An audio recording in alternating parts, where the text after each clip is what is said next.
No tema do dia desta quinta-feira, estamos a poucas horas do clássico entre Futebol Clube do Porto e Sporting Clube Portugal. Sou André Araújo e temos aqui hoje connosco o nosso diretor de informação, Luís Rocha Rodrigues, e também o nosso diretor de conteúdos multimédia, Pedro Filipe Maia, para nos trazer alguns dos fatores decisivos que levam ou que entram em jogo esta sexta-feira. Por isso, Pedro, começo por ti. Acreditas que este é um jogo decisivo para a luta pelo título?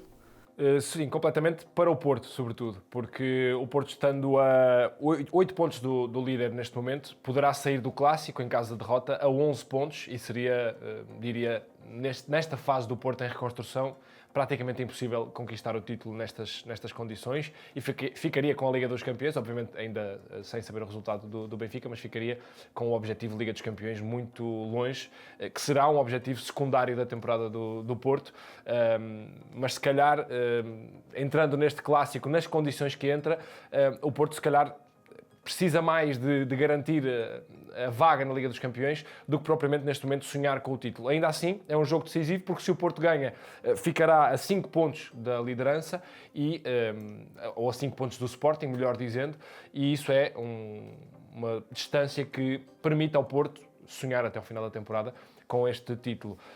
E é decisivo também para perceber o que é que Martin Anselmi consegue fazer perante um candidato ao título. Será o seu primeiro grande teste, diria, e portanto diria que sim, que é um jogo decisivo, mas sobretudo para o Porto. Para o Sporting, diria que não é decisivo. Mesmo perdendo o jogo, tem uma almofada. Há um aspecto importante em relação ao Sporting, é que perdendo o jogo torna o Benfica outra vez dependente de si próprio. Portanto, se o Benfica aconteça o que acontecer, portanto, o Benfica indo para o seu jogo vai a depender de si próprio na luta pelo título, podendo ganhar o seu jogo e encurtar para 3 pontos de distância. Curiosamente, uma volta depois de Roger Schmidt ter saído e de Bruno Lage ter entrado, mas acho que é um aspecto mental que o Sporting pode precaver. Portanto, diria que o Sporting, a olhar para o título, vai perfeitamente a jogar com 2 resultados e o Porto, a olhar para o título, só pode ir com 1. Portanto, neste capítulo, e até vou excluir a questão do fator casa, mas somente nisto já diria que o Porto vai muito mais pressionado para este jogo. Passando diretamente agora para a questão dentro das 4 linhas, taticamente, Luís, onde é que acreditas que vai ser a chave do jogo para o Sporting? Nos últimos anos, muito por causa da alavancagem de Ruben Amorim no Sporting com o seu 3-4-3, viu-se muita dificuldade nos jogos grandes em equipas saberem lidar contra esse 3-4-3. E é interessante que agora a coisa muda um bocadinho.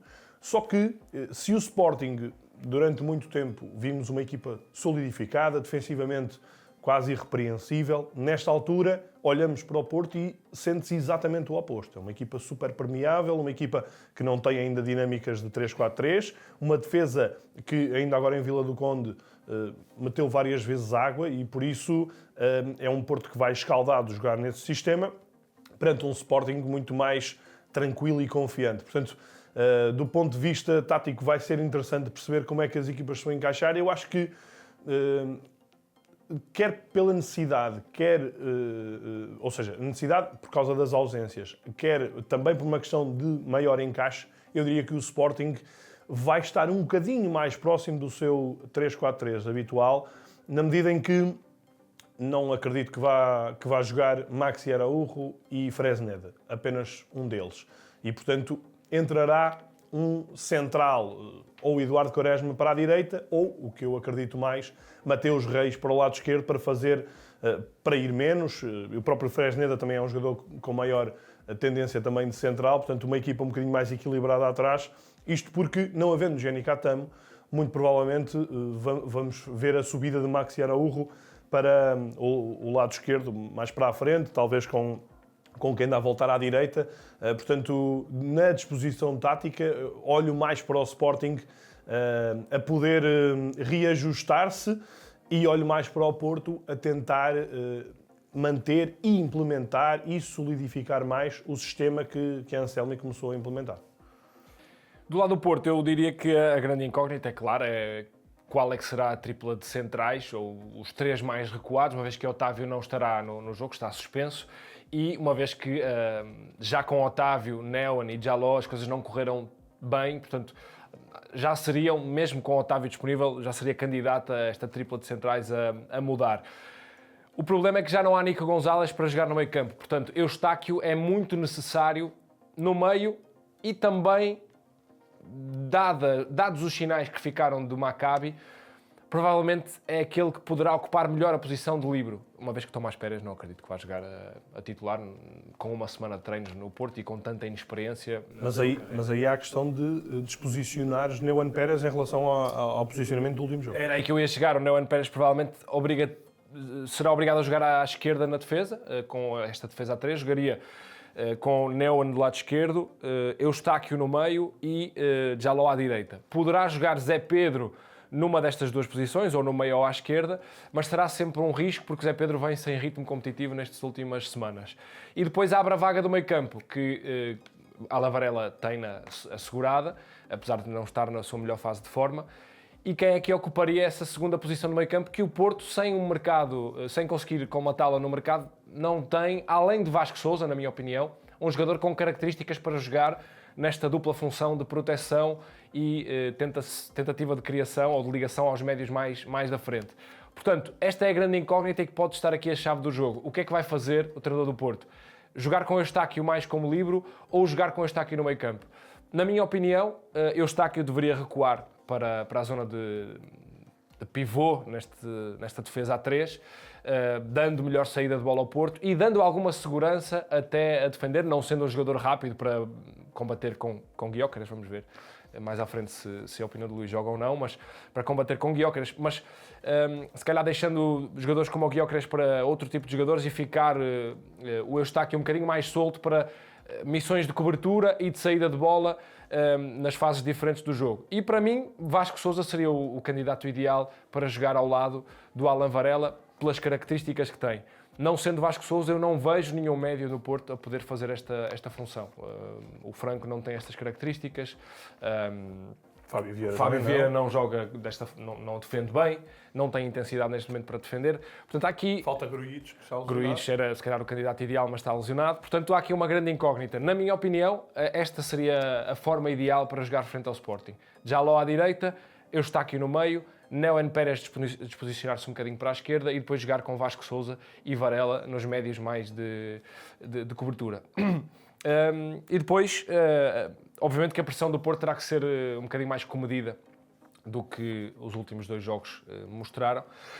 Perdão, porque jogar contra o Sporting numa pressão muito alta pode ser suicida, sobretudo pela forma como o Sporting consegue ligar o jogo interior, com o Trincão, com 2 médios com qualidade com bola, o Yulman e o Bragança. Portanto, a chave do jogo pode estar aqui em proteger-se um bocadinho mais do que nos primeiros jogos. Depois de exploradas todas estas opções a nível tático, pergunto-vos aos dois também quais é que são os jogadores que podem efetivamente desequilibrar este clássico. Pedro, começo por ti.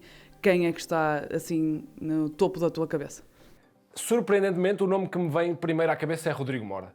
Pelo jogo que fez com o Rio Ave, pela forma como ele pode encaixar bem no jogo do Porto e pelo não rendimento que está a ter PP e Fábio Vieira no jogo ofensivo do Porto.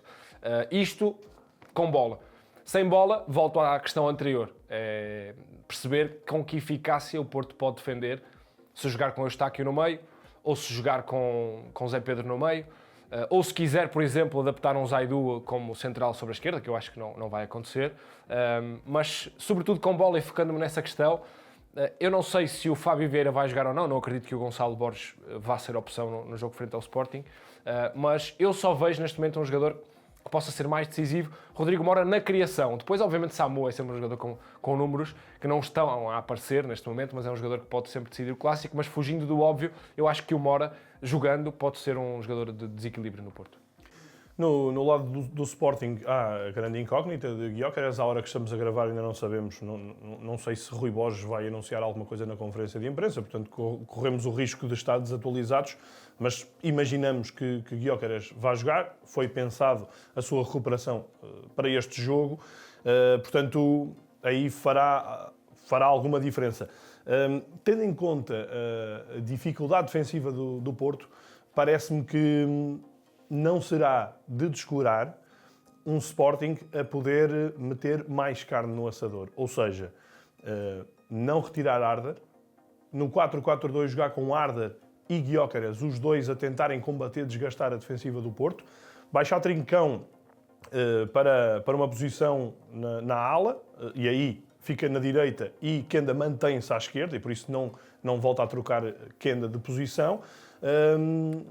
Mas, tendo em conta este Porto, tendo em conta o que vimos também no jogo mais recente na Taça da Liga, em que o Porto até entrou melhor, eu diria que o jogador-chave para anular o adversário é novamente Yulman, que no meio-campo, um jogador muito mais robusto, fisicamente muito mais forte, que provavelmente não estará muito interessado em ir medir choques com Alan Varela, mas sim, precisamente com os jogadores que o Pedro falou, com Rodrigo Mora, com Fábio Vieira. É um jogador muito mais capaz do ponto de vista físico, do ponto de vista de antecipação, do ponto de vista de dividida, e aí parece-me que residirá a possibilidade de superioridade do Sporting neste jogo, ou o início dessa superioridade. Depois, à frente, parece-me que terá jogadores mais capazes para desequilibrar, para fazer a diferença. É um Sporting, ainda assim, onde há um incremento nos últimos jogos, tem-se sentido isso.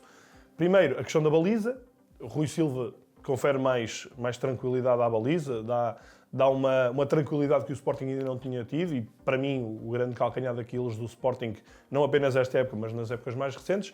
E depois a subida de forma e de que maneira do Fresneda, tanto que há pouco estávamos aqui a falar, se calhar no tal jogo da Taça da Liga, qualquer pessoa diria, ok, Eduardo Quaresma está perfilado para ser o defesa direito, mas Fresneda teve aqui uma segunda vida que o está a catapultar para um nível exibicional muito alto, e parece-me claramente agora um jogador capaz de ser titular do Sporting.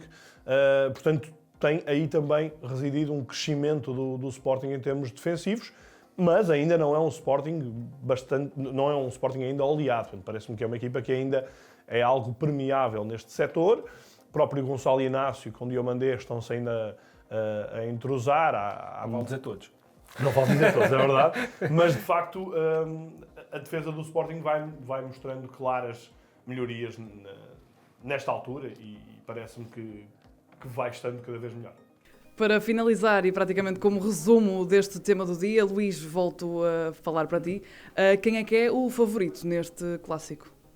Há pouco estávamos a falar aqui em off, que diria, não me lembro de sentir que o Sporting é tão favorito no Dragão, se calhar com exceção do jogo da época passada, um jogo logo a seguir ao dia das eleições, e em que o Porto até se apresenta muito bem, na altura com Otávio e Zé Pedro na defesa, na altura que Gyökeres ficou no banco, entrou na segunda parte, mas mesmo aí, diria que o Porto teve um domínio quase de 70, 80 minutos, e depois o Sporting, não tanto o Sporting, Gyökeres acaba por impedir aquela derrota, conseguir o empate. Diria que atravessamos um momento, a altura, desde que me lembro, de sentir o Sporting favorito no Dragão, algo que nunca senti. Nunca senti como agora. Portanto, aliás, Ruben Amorim nunca ganhou no Dragão, não é? Nunca ganhou. Como treinador de Sporting. Mas foi Ruben Amorim que começou esta transição. Não é? E nesta altura diria que o Sporting é o favorito a ganhar este jogo. Não consigo discordar. por muito que tentemos arranjar aqui argumentos para isso, não consigo discordar. O Sporting chega num momento muito mais consolidado, com um treinador com ideias muito mais consolidadas, com jogadores muito mais confiantes. A quase inoperância do Sporting neste mercado de inverno é um excelente sinal de estabilidade. Não é tanto assim para o Porto, que foi mais sinal, se calhar, de incapacidade do que de estabilidade. O facto do Porto ter um novo treinador a tentar cimentar novas ideias, que curiosamente aconteceu com o Rui Borges também em clássicos, mas eu não vejo o Porto no ponto de rebuçado que estava o Sporting que Rui Borges pegou. Mentalmente, muito difícil. Sobretudo mentalmente. Portanto, o Sporting claramente favorito. Se o Porto vencer este clássico, para mim será surpresa, e será uma surpresa, diria até grande, pela forma que o Porto tem apresentado e pela capacidade mental que os jogadores não têm revelado nos últimos jogos. E portanto será um grande desafio para Anselmo e para os seus jogadores vencer este clássico. Se vencer... para a competitividade do campeonato seria ótima essa vitória do Porto. Sim. Para encurtar as distâncias. Ao mesmo tempo, o Porto corre o risco de perder o terceiro lugar. Pois, porque fica à mercê do Braga, e terá também o jogo com o Braga ainda mais para a frente no campeonato. Mas para o Porto é um tudo ou nada. Partindo para este tudo ou nada, num patamar, como o Luís disse, muito pouco habitual no Porto em casa. Como não favorito, penso que aí estamos de acordo. O tema do dia está disponível de segunda a sexta-feira em todas as plataformas. Ainda hoje, também na toada de Futebol Clube do Porto Sporting, há um novo episódio de Destino Saudade, uma entrevista com Edmilson, bicampeão no Futebol Clube do Porto e campeão no Sporting.